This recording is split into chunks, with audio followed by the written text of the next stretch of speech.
Did you know that some of Queen Elizabeth's most iconic dresses are quietly falling apart? Conservators warn the silk is slowly dying, but the diamonds displayed right next to them? They remain perfect, and they are hiding secrets. When we look at royal history, we see flawless perfection. But the new exhibition at Buckingham Palace brings us face to face with the jewels that survived behind-the-scenes panic, forgotten pearls, and coded messages from a prince. Because once you know what really happened on those days, you realize something unexpected. You are no longer just admiring a museum collection. You are stepping behind the curtain of a queen's private world. Before we begin, please support my channel by clicking on the like and subscribe buttons. Thank you. To truly understand this, we only need to look at the new exhibition, Queen Elizabeth II, Her Life and Style, which has just opened at the King's Gallery in Buckingham Palace to mark the centenary of her birth. While the magnificent dresses naturally draw the eye, for jewelry lovers like us, there is so much more to discover. Tucked alongside these iconic outfits are some truly historic jewels. And I always feel that when you learn the hidden details behind these pieces, you look at the world and these displays with completely different eyes. Take, for instance, the stunning Norman Hartnell wedding gown. Looking at it up close, you can see the intricate beadwork and the delicate silk that made it such a masterpiece.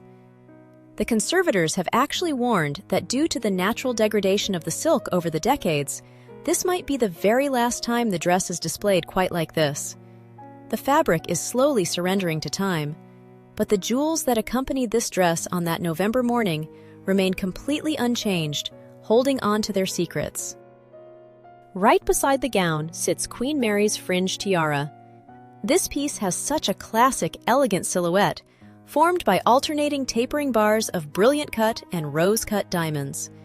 It was made in 1919 by Gerard for Queen Mary. She was quite the jewelry innovator, taking a Collingwood diamond necklace she had received as a wedding gift from Queen Victoria in 1893 and having those diamonds repurposed into this neat, modern fringe design. Queen Mary eventually gave it to her daughter-in-law, Queen Elizabeth, who then loaned it to her daughter for her 1947 wedding. But behind the flawless royal portraits, the morning of the wedding was actually filled with sheer panic. As the tiara was being placed on the bride's head, the frame suddenly snapped. You can only wonder how stressful that moment must have been for a young woman about to broadcast her wedding to the entire world. A jeweler from Gerard was hastily summoned to mend the broken frame, while the Queen calmly reassured her daughter. They managed to fix it just in time, but if you look very closely at Princess Elizabeth's close-up wedding photographs, you can actually spot the result of that hurried repair. There is a small, distinct space between the center fringe and the larger spike immediately to its right. While the court jeweler was frantically fixing the diamonds, another completely unexpected crisis was unfolding downstairs. The bride was meant to wear the Queen Anne and Queen Caroline pearl necklaces. These aren't just any pearls. They are two of the oldest heirlooms in the royal vaults. They are always worn together as a pair, but they are entirely separate pieces with their own individual clasps. The shorter strand, strung with 46 large, lustrous pearls, belonged to Queen Anne, the last of the Stuart monarchs. The longer strand of 50 pearls once belonged to Queen Caroline, the wife of King George II, created from the fine pearls she wore at her own coronation in 1727. Queen Victoria later left them to the crown, and in 1947, King George VI and Queen Elizabeth presented them to their daughter as a wedding gift. There was just one rather large problem that morning. In the rush of the preparations, everyone realized the pearls were not at Buckingham Palace. They had been left on display alongside thousands of other wedding presents at St. James's Palace. With just half an hour to go before the carriage procession was scheduled to leave, the princess's newly appointed private secretary, John Colville, was summoned to her second-floor sitting room. He hurried down the endless red-carpeted corridors, rushed down the grand staircase, and ran out into the quadrangle. There, in a stroke of sheer desperation, he managed to commandeer a large Daimler belonging to King Haakon VII of Norway. However, the London traffic was completely stopped, and the crowds were packed so tightly that the royal car, even flying its flag, could not move. Colville had to abandon the vehicle and fight his way through the massive crowds on foot. When he finally arrived panting at the Friary Court entrance of the state apartments, his ordeal wasn't over. He was met by an elderly janitor guarding the thousands of gifts. Colville had to desperately explain his mission, knowing full well how it sounded. As the story goes, if the guard accepted the tale and Colville turned out to be a clever thief, there would be trouble. But if he refused to hand over the pearls and the story was true, the trouble would be equally severe. Thankfully, the guard made the right choice. Colville made it back through the dense crowds, and Princess Elizabeth walked down the aisle of Westminster Abbey with centuries of British history resting quietly against her neckline. Just think about how much unexpected stress and worry Elizabeth had to endure on the morning of her own wedding. When you look at the photographs from that happy day, seeing the radiant young princess, you would never guess the panic she had just survived. But to me, these little human anecdotes only make the history of these jewels so much brighter and more meaningful. Leaving the fragile silk of that 1947 morning behind, we step into a different chapter of Elizabeth's life, one where the young bride has become a confident monarch on the world stage. Tucked into one of the alcoves of the exhibition is a truly iconic white gown. It is the dress the Queen wore during her 1957 British state visit to the United States. The itinerary for that tour was a fascinating mix of high diplomacy and everyday Americana. Just days before the White House state dinner, she and Prince Philip were watching a college football game in Maryland, and then made a surprise stop at a local giant supermarket, where the Queen found herself making small talk with stunned shoppers and looking at frozen chicken pot pies. Yet, when it was time to meet President Dwight D. Eisenhower and First Lady Mamie Eisenhower at the White House, the folksy visitor transformed back into the quintessential sovereign. To achieve that flawless majesty, she wore an incredibly significant ensemble of jewelry to accompany her white gown. Now, on the night of the banquet, she actually topped the look with the beloved Girls of Great Britain and Ireland tiara. That piece is missing from this specific display. Perhaps Queen Camilla is planning to wear it soon. For her wrist, she chose her wedding gift bracelet from Prince Philip, which is featured in this exhibition, but paired with a different outfit we will see a bit later. What is displayed right next to the gown are the two magnificent pieces that draped her neckline and framed her face. The first is Queen Victoria's Golden Jubilee necklace. Looking at its brilliant set trefoil links and the beautiful pearl drop, you would never guess that this refined piece was born from a rather spectacular and highly stressful Victorian scandal. In 1887, to celebrate Queen Victoria's Golden Jubilee, a committee calling themselves the Women's Jubilee Offering raised money from aristocratic ladies to commission an equestrian statue of the late Prince Albert. The problem was that their fundraising was too successful. They ended up with a staggering surplus of £70,000. Almost immediately, the political infighting began. Some ladies wanted to donate the excess to a charity for nurses, while others insisted on buying the Queen a grand piece of jewelry. The arguments grew so heated that the Prime Minister at the time, the Marquis of Salisbury, reportedly panicked, complaining that this whole pearl necklace affair was going to turn into a scandal as messy as the one involving Marie Antoinette. Queen Victoria, however, knew exactly how to handle it. When a cheap, jeweled, charitable badge was suggested as a compromise, she swiftly shot the idea down, noting rather dryly that if they gave it to her, she would simply exchange it for another jewel anyway. Ultimately, £5,000 of the funds went to Carrington & Co. to create this magnificent diamond and pearl necklace in 1888. It is fascinating how a piece born from such fierce political bickering became one of Elizabeth II's most trusted, steady companions, worn consistently for decades. I honestly think having the opportunity to closely examine such a deeply historic necklace in person is a truly unique experience. To match the imposing history of that necklace, the Queen paired it at the White House with earrings of equal gravity, the Duchess of Gloucester's pendant earrings. These jewels take us back even further in time, to the first half of the 19th century. They originally belonged to Princess Mary, Duchess of Gloucester, who was the last surviving daughter of King George III. When you trace the journey of these earrings through the royal family, you find a rather curious twist. Originally, they were even larger, with a pearl cluster at the top from which the diamond frame and pendant hung. However, Queen Mary, Elizabeth's grandmother, eventually divided them. She preferred the smaller top portion, often called the Duchess of Teck's earrings, and she gave those pearl clusters to Elizabeth as a wedding gift in 1947. You can see the young princess wearing them in her early honeymoon photos. It wasn't until Queen Mary passed away in 1953 that Elizabeth inherited the rest of the jewels, the elaborate diamond frames and the large pear-shaped pearl pendants. By that point, they had been fitted with their own separate diamond studs, meaning the Queen effectively had two distinct pairs of Gloucester pearls in her collection. It was this larger pendant pair that became her absolute signature for white tie galas throughout the 1950s and 60s, almost always worn alongside the Golden Jubilee necklace. Looking at them in the display case, noting the heavy 19th century gold and silver settings mixed with all those diamonds and substantial pearls, I cannot help but wonder how the Queen managed them. I am not sure I could wear such heavy earrings with such lightness and a constant smile on my face, but she did it effortlessly. They were the perfect choice to leave a lasting, regal impression in Washington. Where the last display dazzled with the heavy weight of state diplomacy, our next stop captivates through a deeply personal family lens.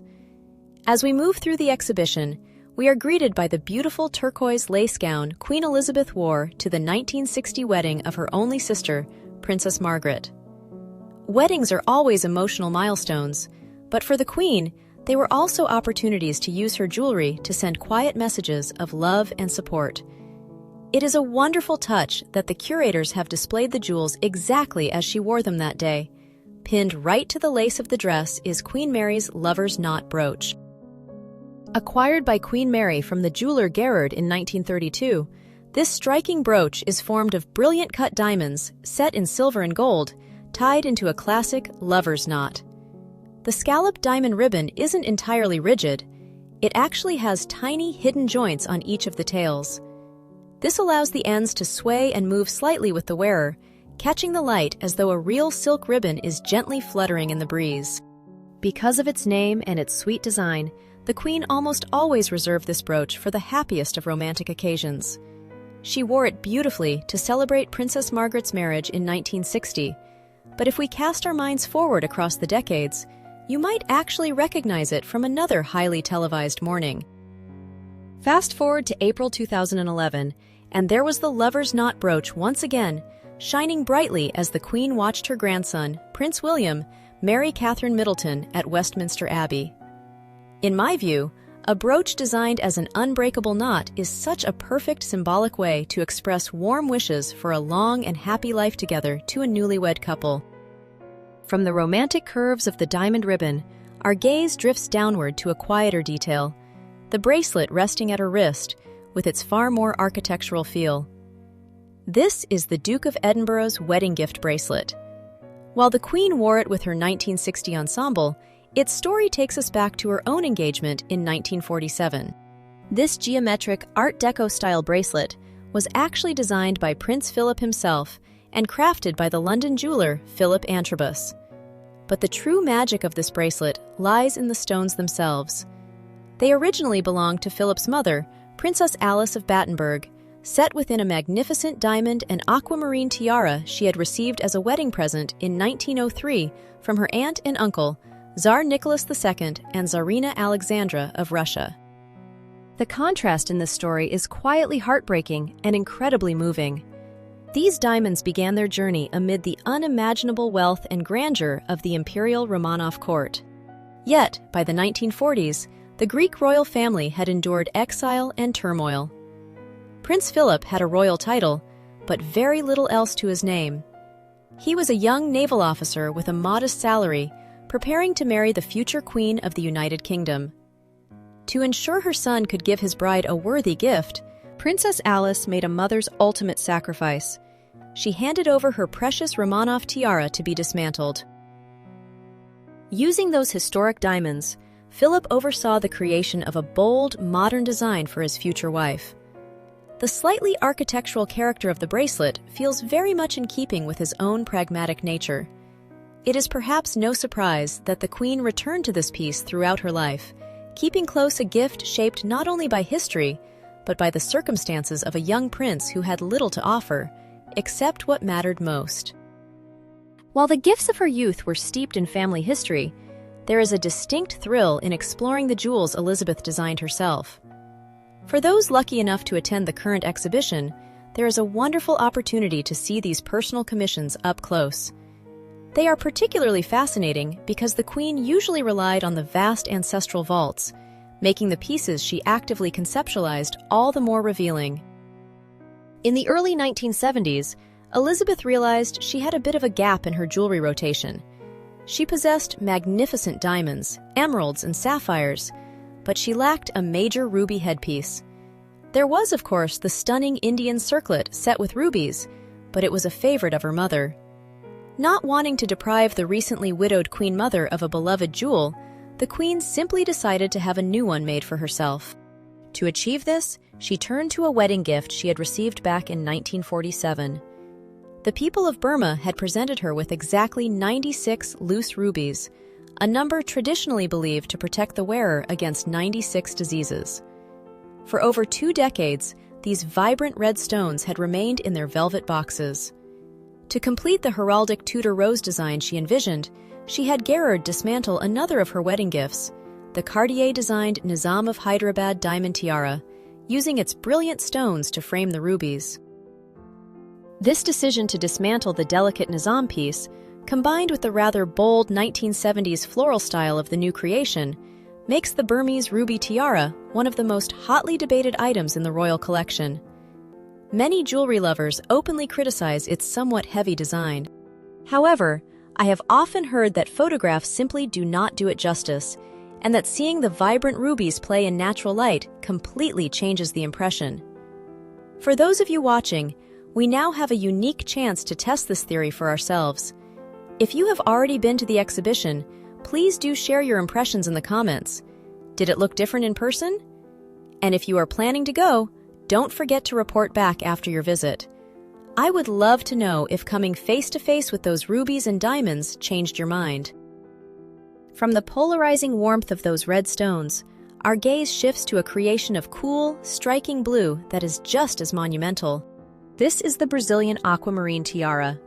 Its story started in 1953 when the president and people of Brazil gifted the young monarch a magnificent necklace and earrings set with enormous, rectangular aquamarines. Wanting a headpiece to complete the parure, she commissioned Gerard in 1957 to create a delicate matching bandeau. It was a lighter, elegant piece that she wore often to film premieres and dinners during her early reign.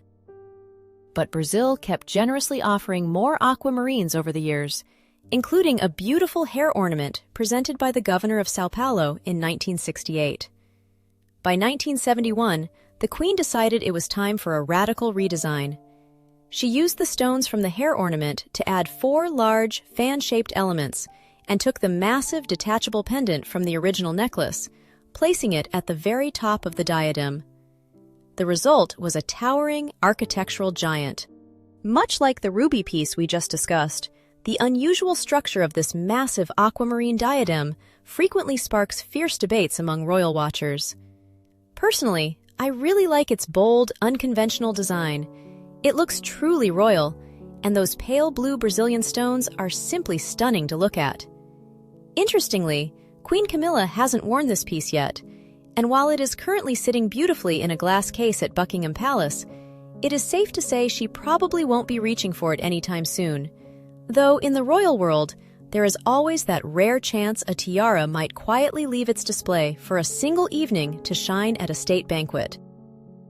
After exploring those bold, towering architectural headpieces, our focus shifts to something wonderfully pure and classic, though its journey is deeply entwined with world politics. Displayed on the same stand are the South African diamonds. During the royal family's long, post-war tour of South Africa in the spring of 1947, Princess Elizabeth celebrated her 21st birthday. To mark the occasion, she was presented with a staggering gift from the government, a necklace made of 21 large, brilliant-cut diamonds, the largest of which was an incredible 10 carats. This was actually one of the very first high-luxury gifts the young princess ever received, predating the massive haul of jewelry she would be given for her wedding later that same year. She clearly adored it from the start. In fact, she even chose to wear the necklace to her pre-wedding gala. She was often heard fondly referring to them as "my best diamonds." A few years later, in 1952, the necklace was shortened to 15 stones, and the remaining diamonds were combined with a lovely 6-carat stone gifted by De Beers to create a matching bracelet. But shortly after that, these magnificent jewels completely vanished from the public eye. Why would a monarch hide her absolute favorite diamonds in a vault for decades? The answer lies far beyond fashion. As the South African government adopted the brutal policies of apartheid, the Queen, ever mindful of her diplomatic duty, quietly retired the set.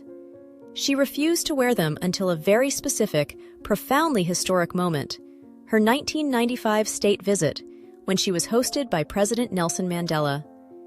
Seeing those diamonds finally brought back into the light, alongside a new era for South Africa, is a powerful reminder of how royal jewelry is so often bound to the turning tides of history.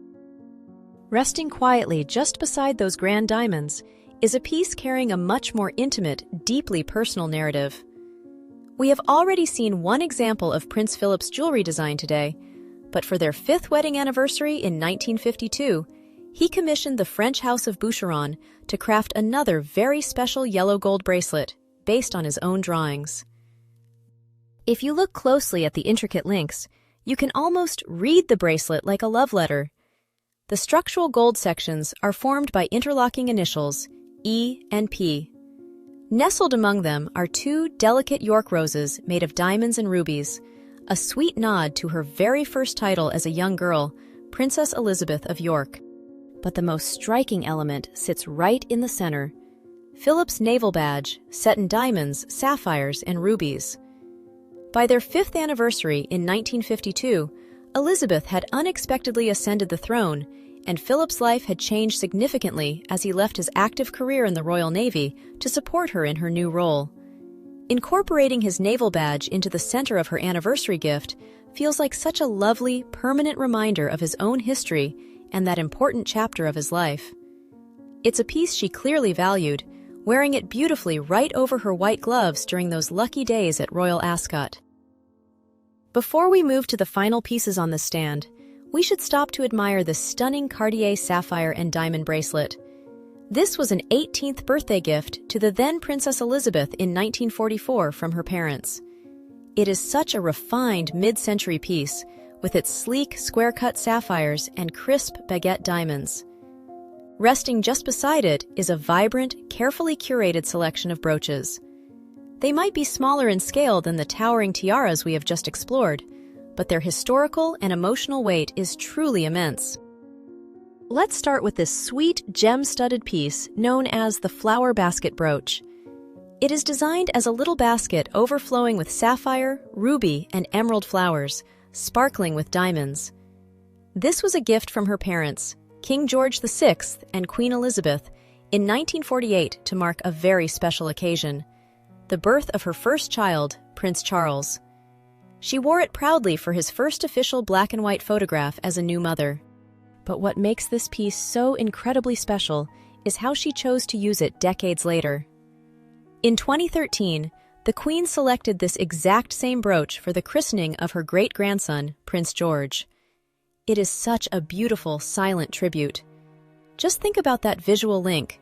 A great-grandmother wearing a brooch given by her own parents for the birth of one future king to celebrate the baptism of another future king.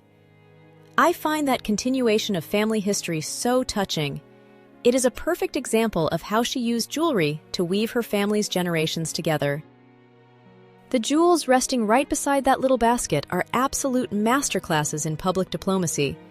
Here we have a trio of brooches that represent the nations of the Commonwealth. First is the dazzling diamond maple leaf brooch. Made of brilliant and baguette-cut diamonds set in platinum, It was actually bought by King George VI for his wife ahead of their 1939 tour of Canada. The Queen Mother wore it extensively throughout the Second World War, and Elizabeth II only inherited it after her mother passed away in 2002. Beside it is the New Zealand silver fern brooch, an intricate frond of diamonds and platinum presented to the young Queen on Christmas Day in 1953 by the women of Auckland. She was reportedly delighted by the gift and wore it that very same day. The Queen was always very generous with her diplomatic jewels, frequently loaning the maple leaf and the silver fern to the Duchess of Cambridge and the Duchess of Cornwall for their own overseas tours. But there is one brooch in this specific group that she treated completely differently. Notice the breathtaking Australian wattle brooch. Designed by Paul Schneller in 1954, it was a state gift from the government and people of Australia, depicting their national flower in gorgeous pale and deep yellow diamonds alongside blue-white baguettes. While the maple leaf and the fern were happily shared with the younger royal women, the Queen never, ever loaned the Australian wattle out during her lifetime. It remained her exclusive piece for over 70 years. She wore it for almost every Australian engagement, and even chose it for deeply personal events unrelated to the country, like the wedding of Prince Charles and Camilla. It wasn't until very recently that Queen Camilla debuted this magnificent yellow diamond spray. I absolutely love its vibrant design. Those yellow diamonds really make it stand out beautifully from the traditional all-white pieces. After exploring these sparkling tributes to the Commonwealth, we find a jewel with a much stricter, more disciplined silhouette. This is the Grenadier Guards badge. It features a crown over the royal cipher, set within the blue garter bearing the famous motto, "Shame on he who thinks ill of it." If you look closely, you will see it carries the cipher of King George VI. The then Princess Elizabeth was appointed Colonel of the Grenadier Guards on her 16th birthday in April 1942, right in the middle of the Second World War. She wore this very badge for a parade on that birthday, and she wore it again when she inspected a battalion ahead of the D-Day landings in 1944. There is such a poignant contrast when you trace the timeline of this single piece of jewelry. It started on the uniform of a 16-year-old girl stepping up to do her part during a devastating global conflict. Decades passed, the world changed completely, yet this badge remained a constant. She continued to wear it for parades, inspections, and garden parties, all the way up to 2018. From a young princess in wartime khaki to a white-haired monarch in her 90s, it was the exact same badge, representing the exact same vow of lifelong service. Now, Queen Camilla has taken over the role of colonel and proudly wears the badge, ensuring that its long, disciplined history continues to march forward. Looking closely at these magnificent dresses, seeing how the delicate silk has inevitably begun to fade and age, you truly understand the relentless passage of time. This exhibition will eventually close, and one day, these beautiful fabrics will simply become too fragile to ever be exposed to the light again. But the diamonds, the pale blue aquamarines, and the vibrant rubies remain entirely untouched by the years. They have already begun a brand new chapter, sparkling beautifully on the royal women of today. Yet, deep within their brilliant facets, they will always carefully guard the memories of that frantic wedding morning panic, the secret, loving messages from Prince Philip, and the incredible era that Elizabeth II embodied so perfectly. If you enjoyed this journey through the halls of Buckingham Palace, please like this video, subscribe to the channel, and press the bell so you won't miss our next story. I would love to hear from you. Please share in the comments which piece of jewelry from these looks impressed you the most. Thank you so much for watching and for choosing to spend this time with me.